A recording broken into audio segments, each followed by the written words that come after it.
అశ్లీల content తొలగిస్తాం, X సంచలనమైన ప్రకటన. ప్రముఖ social media ఎక్స్లో రోజుకు అశ్లీల కంటెంట్ పెరిగిపోతున్న నేపథ్యంలో ఎక్స్పై నెటిజన్లు మండిపడుతున్నారు. సంస్థ సంచలన ప్రకటన చేసింది. తమ ప్లాట్ఫామ్లో చట్టవిరుద్ధమైన కంటెంట్ పోస్ట్ చేసే దాన్ని పూర్తిగా తొలగిస్తామని పేర్కొంది. అలాగే చట్టవిరుద్ధమైన పోస్ట్ చేసిన అకౌంట్లను కూడా బ్లాక్ చేసి శాశ్వతంగా సస్పెండ్ చేస్తామని హెచ్చరించింది. స్థానిక ప్రభుత్వాలతో కలిసి పనిచేసేందుకు సిద్ధంగా ఉన్నామని ఎక్స్ గ్లోబల్ గవర్నమెంట్ అఫైర్స్ అకౌంట్లో విషయాన్ని వెల్లడించింది. ఏఐ గ్రోక్ను వినియోగించి అశ్లీల కంటెంట్ చేసేవారిపై చర్యలు తీసుకుంటామని గతంలో కూడా ఎలన్ మస్క్ స్పందించారు. ఆ తర్వాత దీనిపై గ్లోబల్ గవర్నమెంట్ అఫైర్స్ కూడా స్పందించింది. చట్టవిరుద్ధమైన కంటెంట్ ఉన్న అకౌంట్లను సస్పెండ్ చేస్తామని వార్నింగ్ ఇచ్చింది. ఎక్స్ రూల్స్కు సంబంధించిన లింకును కూడా షేర్ చేసింది ఎక్స్.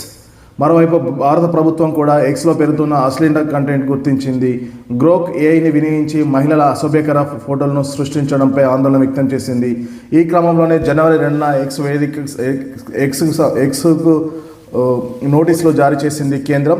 గ్రోక్తో రూపొందించిన అసభ్యకర కంటెంట్ను తొలగించాలనేసి తెలిపింది. అంతేకాదు దీనిపై సమగ్ర నివేదికనివ్వాలని కేంద్రం ఎక్స్కు స్పష్టం చేసింది.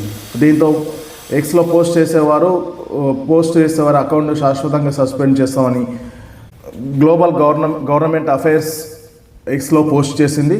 దీంతో ఇక నుంచి చట్టవిరుద్ధమైన అశ్లీల పోస్టులు పెట్టేవారు తస్మాత్ జాగ్రత్త అని ఎక్స్ హెచ్చరించింది.